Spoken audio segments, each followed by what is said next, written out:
When the Soviet Army quit Ukraine in 1991, it left behind as many as 500 Tochka conventional ballistic missiles. 31 years later, on the eve of Russia's wider war on Ukraine, the Ukrainian Army's Tochka inventory was down to 90 active missiles.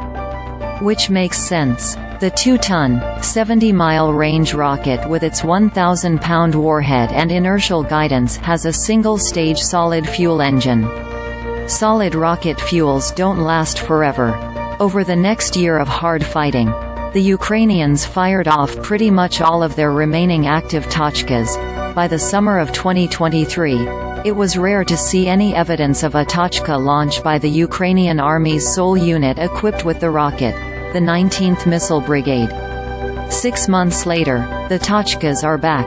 This week a photo circulated online depicting the remains of a Ukrainian Tochka in Belgorod, in southern Russia. The aftermath of an apparent attempted rocket strike on a military target several miles inside the Russian border.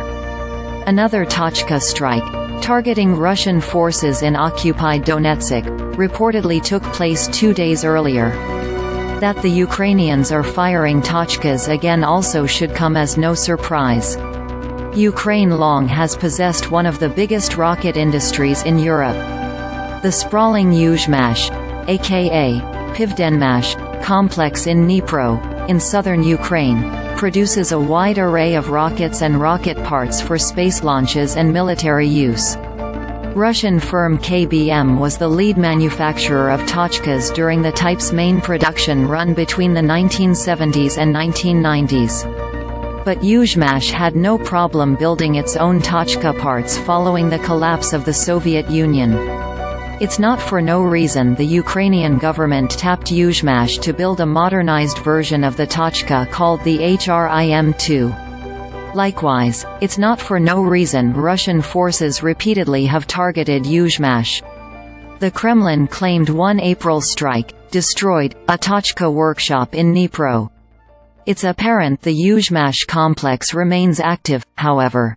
It has rebuilt or dispersed targeted facilities, or both. As recently as June, the Ukrainian Defense Ministry claimed the HRIM-2 was ready for production, presumably in Dnipro. The Tochka is not a sophisticated missile.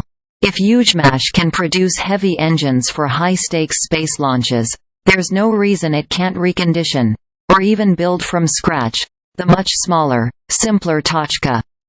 And since the Soviets left behind in Ukraine hundreds of Tochkas, there should be plenty of old rocket bodies lying around that Yuzhmash can work with. Why the Ukrainians would bother replenishing their Tochka inventory is obvious.